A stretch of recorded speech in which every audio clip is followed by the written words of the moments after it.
welcome to All Steelers Talk, your home for everything Pittsburgh Steelers, presented by allsteelers.com.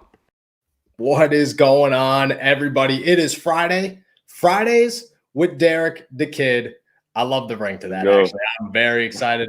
Noah Strackbein here, joined with Derek Bell. It's week 4. It's the Green Bay Packers. The Steelers head to Lambeau Field to face a red-hot Packers team, actually. Meanwhile, the ship might be sinking in Pittsburgh. Derek, just to start it off here, what are your first thoughts on the Green Bay Packers in this matchup this Sunday? It's gonna be a tough one. I mean, Green Bay's playing. The last 2 weeks are playing really well. Rodgers looks like that week 1 performance is definitely a fluke, man. He's playing lights out these past couple of weeks, throwing some darts. So it's gonna be tough, man. They got a lot of dudes on defense too. It's gonna be tough. I think the Steelers are getting healthy. That's really encouraging for sure. Yeah, definitely. I think that's where we're going to start is the Steelers injury report. They get TJ Watt back. They get Alex Highsmith back. They get Juju and Deontay healthy. Ben, obviously, he played last week, but there's still some questions. On the opposite end of that, Chase Claypool is questionable heading into the game on Sunday. He did not practice on Friday with a hamstring injury after hurting it on Thursday. That's never good news. I think it's safe to assume he probably won't play this Sunday. How big of a loss is that? And at the same time, how big of a gain is it to get Juju and Deontay back in the receiving corps? Yeah, I thought Chase fought last week. I don't know if he played like extremely well, but he fought, man. They were wounded all over the receiving corps. Like without Juju, you had to see Cody White make his first NFL action. So yeah, it's a big loss for Chase. Takes away some of the stuff that they can do vertically, although James Washington can kind of do some of the same stuff, just maybe not quite the athlete that Claypool is. No. Getting Juju back, that's been security blanket underneath, so it's gonna be a pain tolerance thing with him with the rib injury, so that's gonna be tough. But I think he goes. I think he'll play pretty well. Deontay, I think that's maybe the saving grace for the Steelers offense. I think you can make an argument that he's their best player right now. So with the way that he's played the first 3 weeks, I really believe that, man. I'm excited to see. We're gonna get to see a lot of him and Jair Alexander, and that's really exciting. That's gonna be an awesome matchup. I think we talked about that before we jumped on here. The left side is usually where Deontay is. That's always where Alexander is. That's a tough one because Alexander, everybody's mentioned it all week. You mentioned it a couple of times before we jumped on here. He might be one of the best cornerbacks, if not, top 5, maybe top 10 cornerback in the NFL right now. Dude's always making catches or interceptions. He's always making plays. It's actually pretty ridiculous, especially against a team that has injury or that has interception troubles right now. Ben has struggled to read the field in the last 2 weeks. You could say what you want about Buffalo. I think he struggled to read the field in Buffalo as well. He's throwing behind pretty much everybody. You could say whatever you want about his physical deterioration and whether or not he could still make those throws. I think he can. I think his timing is off. And whether that's just chemistry or whether that's him not being able to make those throws anywhere or anymore, I think we'll learn that as the season progresses. But there is hope. Yeah. And we jumped on this before we jumped on. The Packers defense plays pretty off ball when they drop into coverage, which is huge for a guy like Deontay Johnson. It's huge for a guy like Juju Smith-Schuster. How big of a week do you think either of them could have because of it? Yeah, so, I think that's definitely not – the Packers, they play a lot of quarters. Joe Barry's got – I think Nick talked about this a little bit. He's got the cover 2 background. But they play off, man. They'll play quarters. That interception that Jair had against the Niners, him in quarters coverage, just a phenomenal play from a freak, honestly. But I think you're going to see, on tape, they've shown a lot of 8 to 10 yard cushions, which is not – the Steelers, they throw mostly underneath now. So that's going to mean a lot of I'm curious to see if they play like that against the Steelers, but it could mean a lot of those underneath quick slants and stuff like that to Deontay Johnson where you can get him out in space and see if he can make something work. So it's going to be very interesting because I don't know how much they're going to really get up and press, even though teams have had success against the Steelers doing that. So. Do you think that not having Chase kind of benefits Pittsburgh because now, who are you going to press? Are you going to press James Washington? Is that who you're trying to stop the deep ball with? Yeah. I don't know. It's kind of difficult because like James and Claypool both kind of have some of the same struggles like at the line of scrimmage. Like they neither one of them really play very well against press, particularly like when there's contact and the corners are able to get their hands on them. But on the flip side of that, Deontay's not the guy you want to press because he's too quick. So like that's why I think is like going to be really exciting to see. I hope we get some press matchups against from Jair, because even though Jair plays a lot of off ball and does a little bit of freelancing, I think that'd be really cool because I think Jair has some of the best footwork for any corner in the league. And I think Deontay, I think he's one of the best in the league at the line of scrimmage. So I think that matchup could be really exciting. I'm just not sure how much we'll get it because they play so much off. So very true. Well, let me ask you this. Jair, you just said he plays a lot of freelance. How dangerous is that for a quarterback like Ben, who has struggled the last 2 weeks reading the field? Yeah. So I mean, like Jair does. He doesn't shadow, so that's something to take note of. Some of the top corners do. He doesn't, or he hasn't so far. He might Sunday. You never know.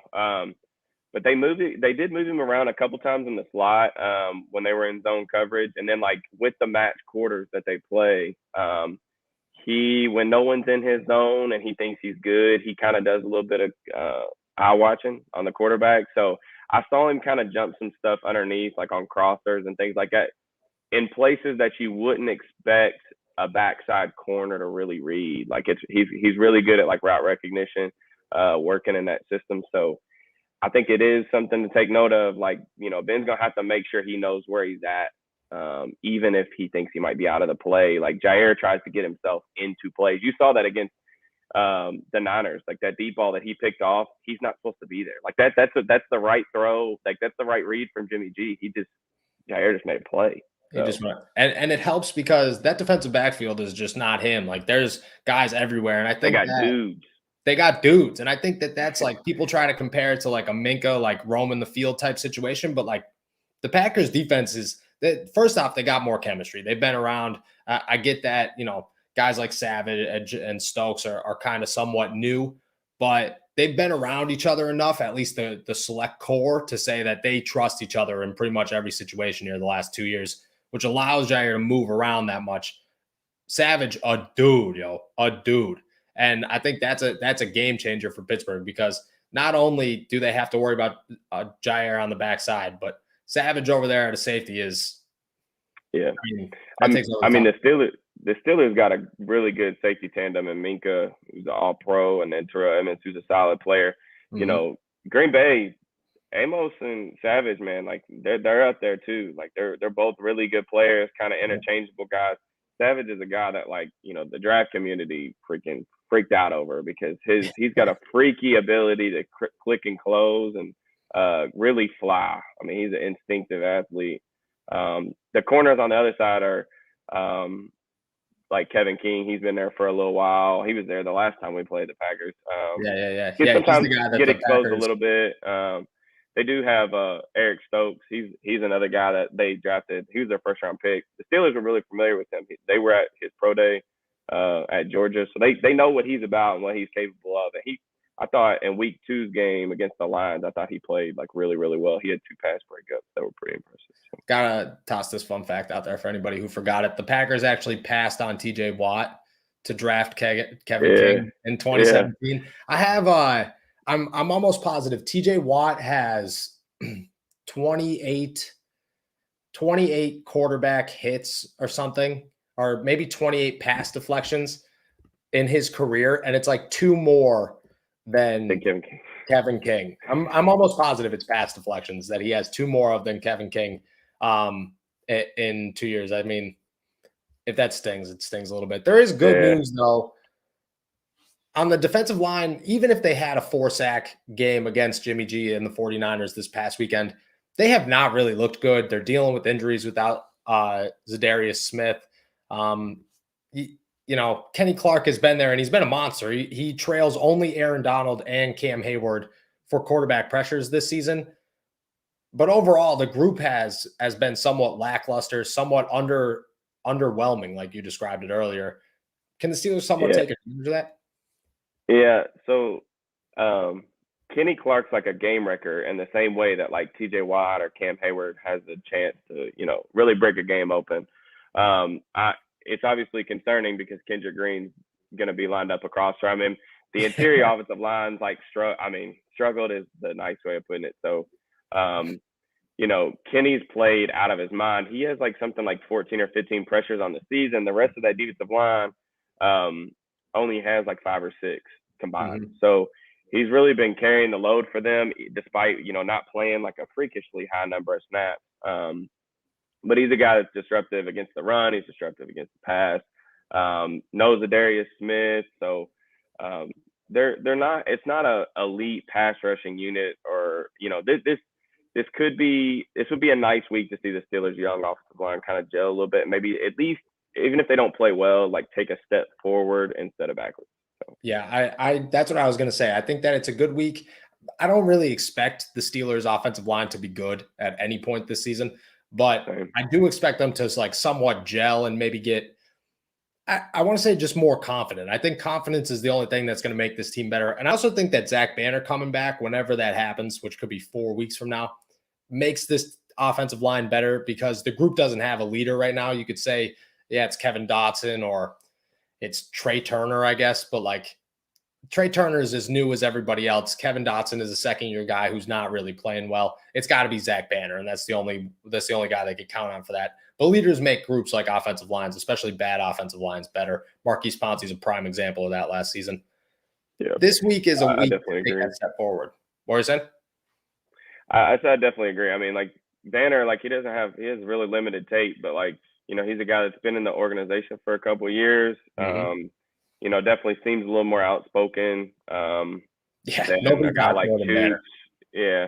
And then a guy like Chooks or any of the rookies. But I mean, we're at the point now where, we're just searching for answers. I mean, Ben's not going to last much longer behind this offensive line unless they start to really take some steps forward. And that really needs to begin this Sunday. I mean, there needs to be not a sense of panic, but there needs to be a sense of urgency with this offense in particular, that we need to start seeing some life and some growth.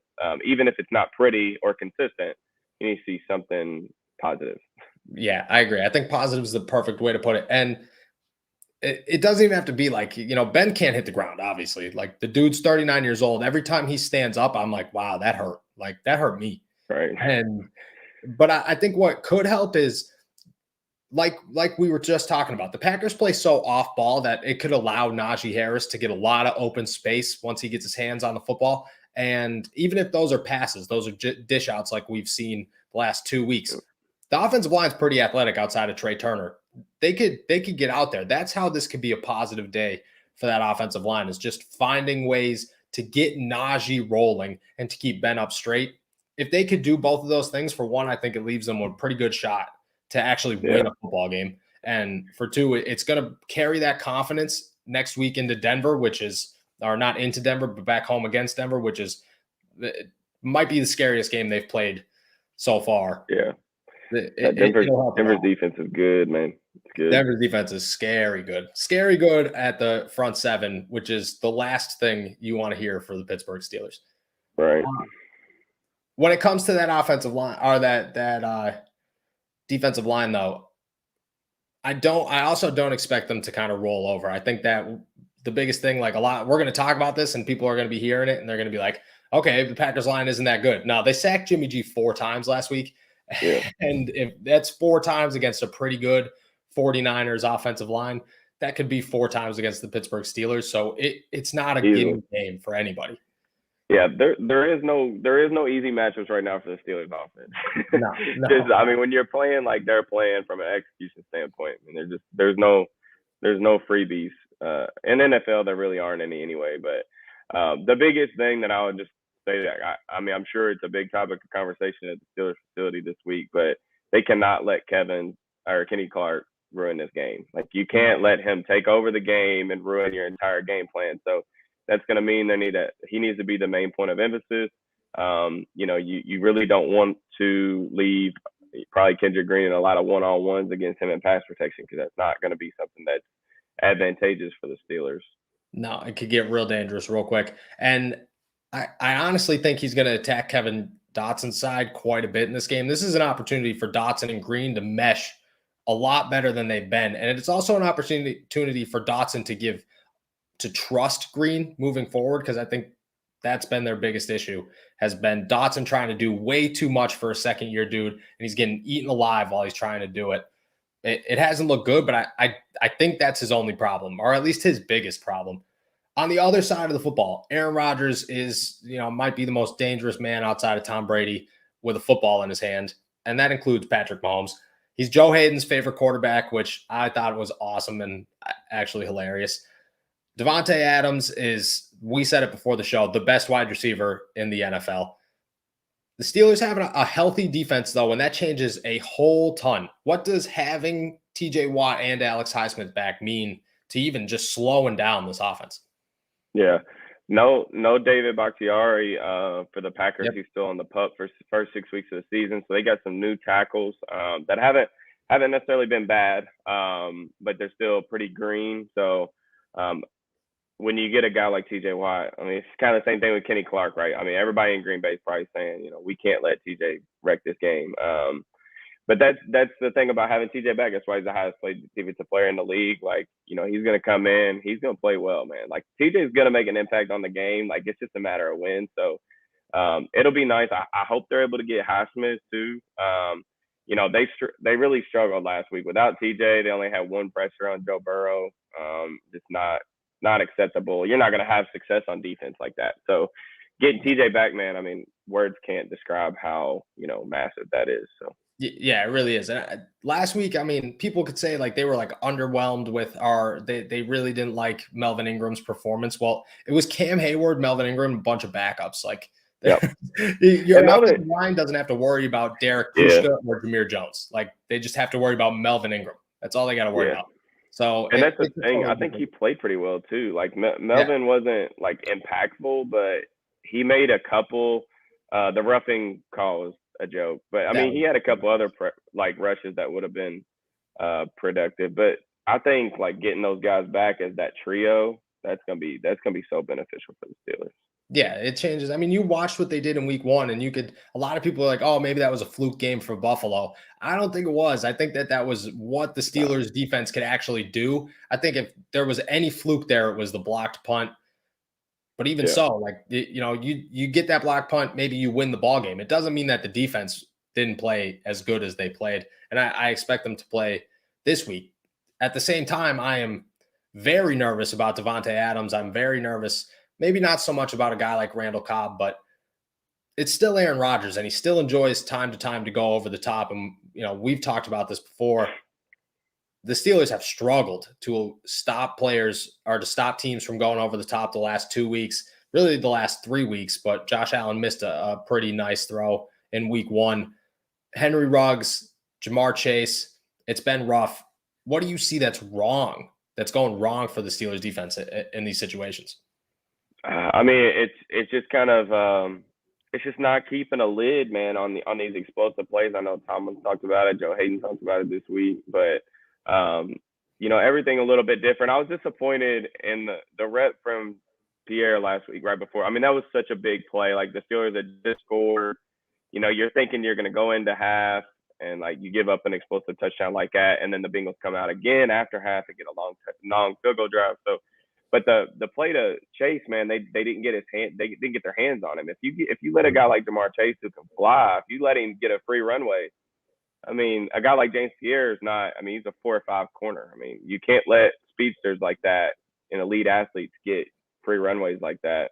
And when you're late opening up, that's how that stuff happens. So some of that, Minka was at fault for the Ruggs touchdown too, just by trying to pay too much attention to Darren Waller and ended up getting beat up top. But that needs to be a point of emphasis, man, because like you said, like Rodgers will take the deep ball. He's a really quick game guy right now, but like he can make all the throws. Obviously, he's one of the best to ever do it. So you can't let him hit 2 or 3 deep balls early in the game, and then next thing you know you're down like quick, like 14-0 in the first quarter. I just can't. You're not gonna be. This offense isn't built to come back from that stuff like that. So no, if they go down 14-0 in the first quarter, you might as well look for a new game to watch.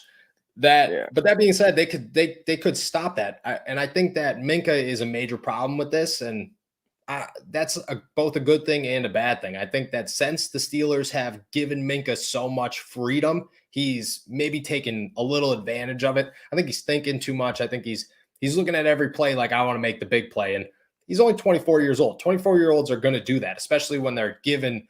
I mean, 2-3 weeks ago, everybody was like, Minka Fitzpatrick is the next Troy Polamalu. That's a lot. That's a big label to put on somebody who now needs to go out there and perform like that. Plus, it's his contract year, and I don't think that really weighs much, but it definitely adds a little bit of pressure. If he can get this fixed, because like I said, it's both good and bad. It's Minka's problem, but Minka, if I trust anybody outside of TJ Watt to fix anything on this defense, it's going to be Minka Fitzpatrick. If he could play better over the top, if he could stay more content, I think that you shut a lot of those things down. But at the same time, to do that, do you have to take away that freedom that you've essentially given him to go play more areas of the field?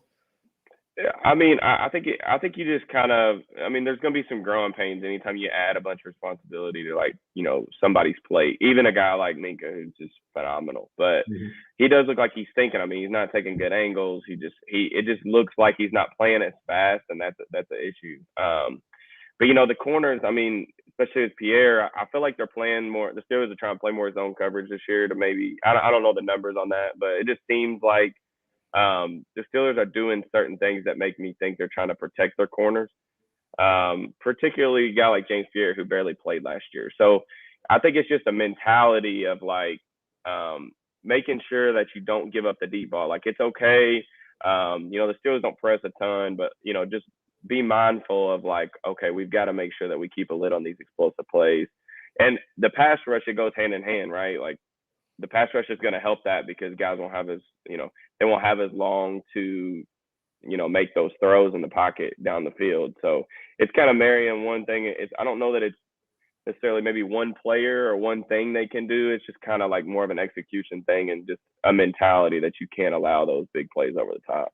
Yeah, I agree. I think that growing pains is kind of like the perfect way to put this, is that, you know, he's still 24. This is the first time he's had that overall freedom. It's also the first time that he's basically looked at this whole defense and said, I could trust every single one of you guys. And with that is going to leave guys like James Pierre in situations that he can't handle. But that's okay, because it's going to lead to a lot of other situations where Minka's making plays, TJ Watt's making plays. You know, Cam Sutton gets to move around a little bit, maybe make some plays. That's kind of an unspoken, I don't want to label it as an issue, but Cam Sutton not really having a role here is great, but it also sucks because you can't trust James Pierre to play every snap on the outside, but you can't trust Trey Norwood and Arthur Millette on the inside, because after week one, both of them have basically been they've just gone to nothing. They're pretty much worthless out there for most of the time. It leaves Cam Sutton in that spot where you need him on the outside. You also need him on the inside. It really does leave a big, I don't know, gap for the secondary. At the same time, though, playing zone, I think, helps that. It's going to be rough against Aaron Rodgers, though. Devontae Adams is a guy that'll take advantage of his zone easy. Yeah, I mean, veteran quarterbacks just in general, like, they're going to know where the holes are and stuff in that zone coverage. So you got to make sure that you don't be overly, you know, reliant on that. But you know, I trust, and like you said, like Cam Sutton, like moving him around and moving Minka around a lot. I understand why they're doing it, and there's just going through a phase of like growing pains a little bit. But you know, Sutton probably, in my opinion, I think Sutton's their best cover guy. Like, as far as like if I was to choose like who was going to shadow a Devontae Adams, I think I might want Sutton on him. But over Joe Hayden, I think so, man. And it's nothing against like Hayden, like you know, Hayden does a lot of things that I think are a lot better than Sutton. Like, Hayden's a lot better in run support. I trust Hayden to be more disciplined in his like run fits and stuff. But I think Sutton might be a little bit better of a cover guy. It's probably a hot take, but I think Sutton's definitely more versatile. We know that because he can play inside and out, and Joe doesn't really move at all from his left side. But I don't know. It's kind of tough. That's kind of brings me back to just a tidbit for the future. But I think the Steelers, if they head down to this road, which I hope they don't, to like a top 10 pick, I'd be really tempted, depending on the board, to take a cornerback, just because I think that I really would. Even over just because this draft is like littered with great defensive prospects. And there's like 3 or 4 corners that I absolutely love that are going to go in the top half of the first round. And I think, like, granted, the offense needs a ton of help, and I think it's going to be a multi-off-season type transition for that unit. I think, like, it would just be so awesome having like an elite corner that can shut down one half of the field or could shadow receivers to go with Minkah Fitzpatrick and TJ Watt. Like, I think that's an embarrassment of riches, in my opinion. Plus, you know, Hayden, we know this is probably his last year in Pittsburgh. Yeah. So you need some type of future there anyway. Over an offensive lineman, though, if there's like a top tier. If it was Evan Neal, no. But the offensive line, particularly at tackle, which is like if you're picking in the first half of the first round, that's a premier position that you'd want to look at. Yeah. The tackle position doesn't look like the last 2 years, in my opinion, up top, or depth. But I mean, obviously, we're really early in the season, but it would be really hard for me. But I just think, like, I guess I'm more comparing it to, like, we've had a lot of quarterback conversation. I think I'm not sure that there's going to be a quarterback worthy of taking in the top 10, even though there's guys that I really like. And I know for a fact there's going to be like 2 or 3 corners that are going to be worthy of that. So we'll see. It's going to be interesting to see. Of course, we'll have plenty of time to talk about that from January. I was going to say, we have a long ways to go, and hopefully that's not the situation. Yeah. Before we head out here, I got to ask, if the turnaround starts this week, does the turnaround start this week? What's your game prediction? I went Packers. I went Packers by 3, 20-17 yesterday. I think Donnie said it was going to be a blowout or something. Packers like 30-10 or something ridiculous. Yeah. It's Sunday in Lambeau. What's your take? Man, I want to be optimistic, man, but it's just so hard. It's so hard with this offense right now, dude. I don't know. I was telling my buddy, I think you and I talked about it a little bit too, but just with the way the Packers play defense, man, and it's not that they have some really good players, but like the way that they're set up, like I think that the Steelers are set up well to take advantage of that. It's just execution. Like, do I think that they can do it? I don't know. I don't see the turnaround happening this week, though. I mean, I think it's going to be like maybe like a 27 or 24-17. I think the Packers cover, though. The line's 6.5, right? I think 6.5, yeah. I think the Packers cover. I don't know. I'm really hopeful, though, man, because like they've got to figure something out offensively. They got to get some type of identity that they do well. Like, they either need to – Ben's going to have to turn back the clock and put on the Superman cape, or they're going to have to, which I don't know if that's even capable of anymore, but he's going to have to get it going, or they're in trouble, man, because I don't know if they're going to get this run game going. They're the worst rushing team in the league right now, and I don't know if that's going to be fixed this year. So no, I don't know if it could be fixed this year. I do think that you could find a way to work around that, though. I think you can find a way to work around this, all of this, but I think it starts on the offensive line, and they don't even need to be better. They just got to gel. They got to be able to trust each other and have the offense trust them. You said they're covering. I said they're not covering. Let's hope I'm the right one here. Thank you, everybody, for jumping on to another episode of All Steelers Talk. We will be back on Monday. Enjoy your weekend. Steelers versus Green Bay, 4:25 Eastern Time on Sunday.